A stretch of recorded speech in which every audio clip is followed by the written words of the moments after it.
Hi, this is a foreigner in the Philippines. Well, I was hoping to give you some reference points tonight about what's actually going on at the moment, but our signal being still as like chasing a ghost at times, I'm not able to do that. And my tech service lady is gone to bed exhausted. We've been out all day. Let me see, what did we do? Out early this morning. We took Michael's grandfather to the hospital. He had his checkup. It doesn't take long to say it, but it takes hours to do it. Hours and hours of waiting. And that's the way that it is here. So, everything's fine on that. He's doing great, feels great, he's very happy. And, surprise, surprise, he's very grateful, which is terrific. So, put him back onto let me see, what did we do? We were going to put him back onto the jeepney, and he said, no thanks, going to do some shopping. So he went off to Alturas, which is our little store that's down there in Talabon, and he's going to do some shopping. Good for you, Grandpa. And I'm calling him Grandpa with my tongue in my cheek.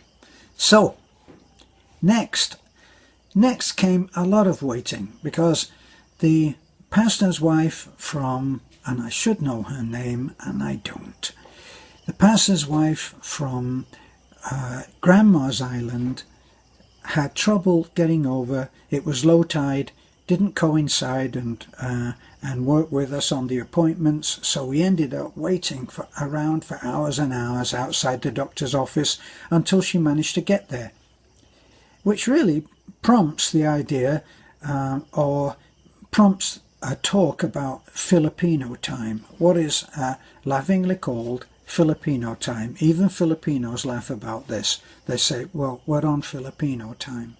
And that means that it doesn't have the same rigidity as it does for Westerners. A Westerner, if you tell him, we'll meet at 10 o'clock at the clock tower, then at 10 o'clock at the clock tower, he's usually already been there for 5 minutes, because that's the way that they think. In fact, one of the comments that I read once was that if you are late for someone, it's rather insulting or disrespectful. It means that you can't be bothered to arrange the time immediately prior to the appointment properly in order to pay respect and be there so that you don't waste anybody's time. And there's that if you're going to a party, what's called fashionably late, which is another idea about time and how it can vary.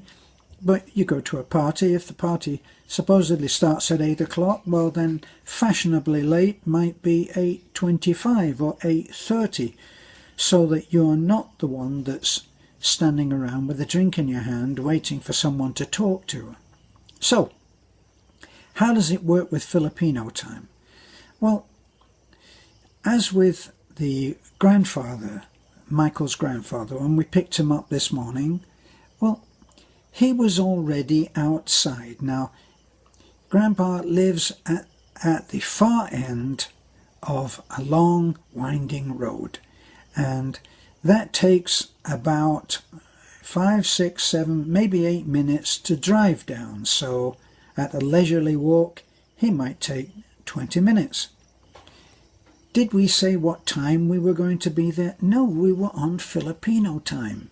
So we didn't actually say what time we were going to be there. We said, apparently Beth arranges all of this, as she's Filipino, as you may have guessed. And she said, we'll pick you up in the morning, early. Well, I'm looking at the clock right now, and there's no such time as 10 minutes too early, or 10 minutes after early. So, what happens? Well, it's Filipino time, and we got there as soon as we were ready.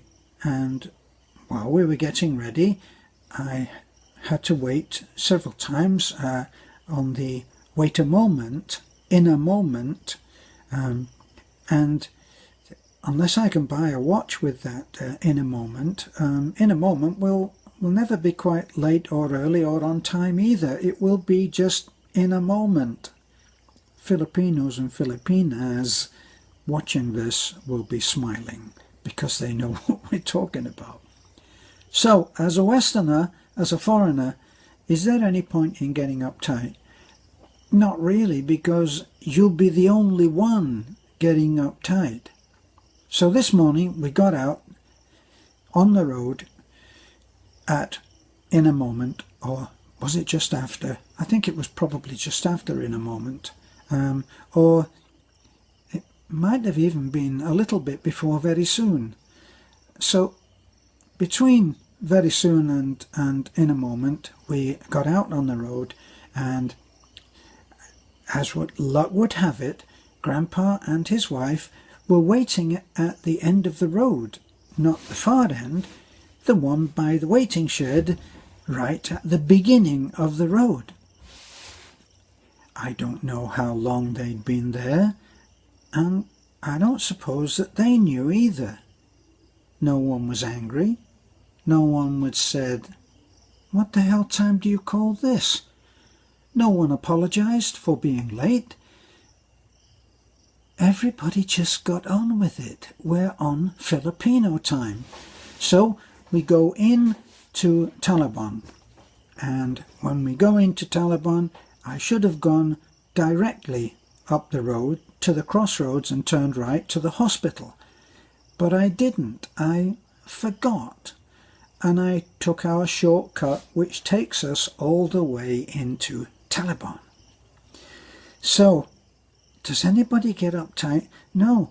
Beth says, oh, well, if we go this way, we can just go down and withdraw at the bank. So, we go all the way in, go to the bank, and we are going to worship at the Great God ATM machine. And when we get there, I park near the doctor's office, the doctor's clinic, because we're going there later with the pastor's wife from Grandma's Island. So I park there. Beth pops in and finds out that the secretary or the assistant who makes the appointments and gives out the numbers, you know that number system where you go in and you take a number and that's the order that you're going to be seen. So that's the system. But the assistant is not there. Is she late? Not really, because she's, I think that she gets there about 6 or 7 minutes after in a moment. Either that or very soon. I'm really not quite sure. So she's not there yet. Is everybody angry? No. Beth comes out and she just says she's not there yet. So what do? Well, we decide that we're going to drop one of or two of the kids off, and we've got in tow we've got 2 kids. Well, I mean, kids are there to be used, aren't we? We're in the Philippines.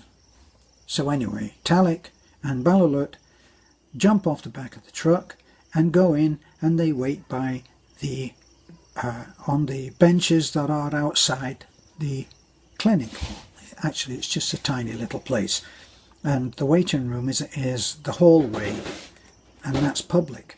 So they go in, and their job is to get a number so that we don't have to wait too long when we get the pastor's wife in there for her checkup and a prescription for her drugs. So we go round to the Great God ATM machine, and I stayed parked there, and Beth, in a superhuman sacrifice, actually walked about 100 yards. This is not usual, I can tell you. Often if I park a long way from the sidewalk, she said, it's all right, I can walk to the sidewalk from here. So she walks around to the Great God, and the Great God is being worshipped by too many people, so she comes back again, and she says, it's a long line. So we adjust our time again. Meantime, Grandpa is sitting on the back of the truck with his wife. Does he complain? No. Is he angry? No.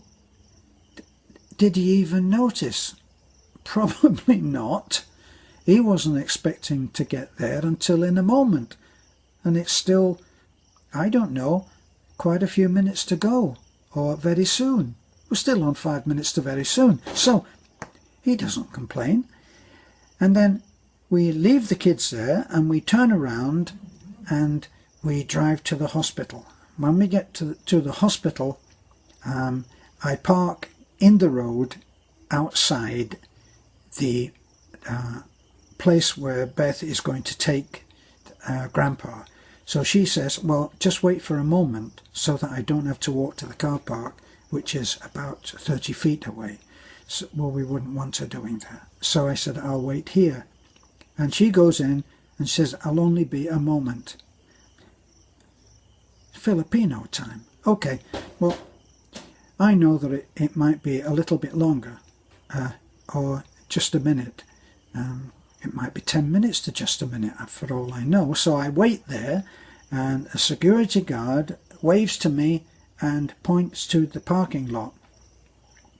And I put up my finger like this, and then I point to where Beth is, and I guess from that the guard knows that I'll move in a moment. It all begins to work out very well. So I wait for several moments. In fact, it probably would be, I could have been 10 or 15 moments. I'm not quite sure. But the guard doesn't bother me anymore, and I still wait there. And then when Beth comes out, I say, well, are we going to leave Grandpa? And she said, no, because they don't know what they're doing. So eventually I go and put the truck in the parking lot, and I notice that my Australian friend Ian is there, and so is Philip. Philip is having another checkup for his cataract surgery. So, but before I can get out of the truck and go and see them and say hello, Beth comes out and explains that she's told them that we have another patient to deal with, so we might see them later, which of course is another Filipino time of later. Now, we realize it could be several moments past later or very soon. It could be 5 minutes to very soon. We're never quite sure, and I've wound my watch up again, and it's not making any more sense than it did before.